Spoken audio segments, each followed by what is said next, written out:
Mandy and I welcome you back for Living in His Light for January 22nd. Seasons of Life. Let's look at Deuteronomy 34, verse 7.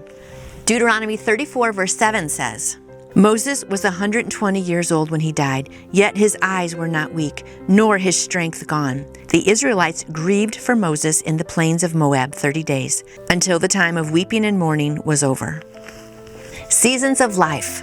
There is something to be said for looking back and identifying the seasons of life God has guided you through. Doing so reminds us of God's faithfulness, not only to guide us, but to use us in some way for Him. When Moses died at the age of 120, he would have been able to identify 3 seasons in his life of approximately 40 years each. In his first 40 years, he lived as an adopted child of Egyptian royalty, not realizing at the time that his intimate education in the ways of Egypt would be needed in his 3rd season of life. His second 40-year season was spent as a shepherd in Midian, where he was being prepared for the task of shepherding a nation of Hebrew slaves from bondage to freedom. His final 40 years were spent as the leader of the fledgling nation of Israel under God's direction, bringing them to the banks of the Jordan River, the edge of the Promised Land. Moses' life ended not due to illness or weakness, but because his service to God was finished. His legacy was established. Give thanks to God for the seasons in your life. Ask Him to make your legacy clear and to help you fulfill His callings on your life. I really like this one, but you know what? It makes me realize he was 80 when he started to lead the children of Israel out of Egypt.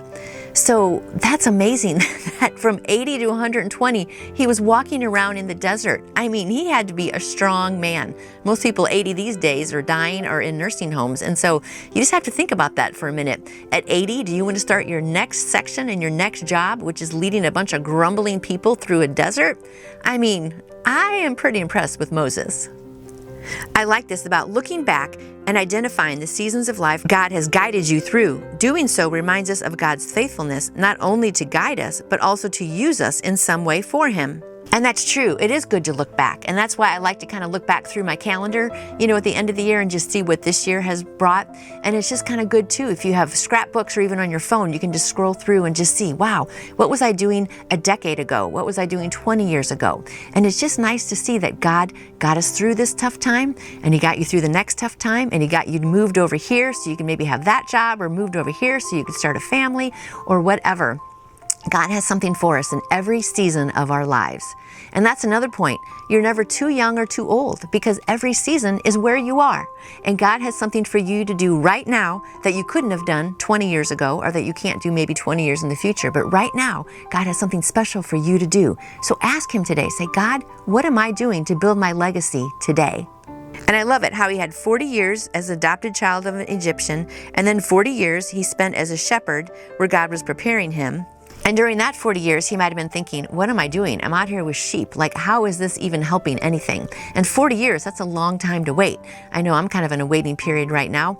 And it's like, sometimes it's hard to wait. But I mean, it's kind of like just been a year. And he's been waiting 40 years. And he's taking care of sheep, which is pretty much the lowest job around.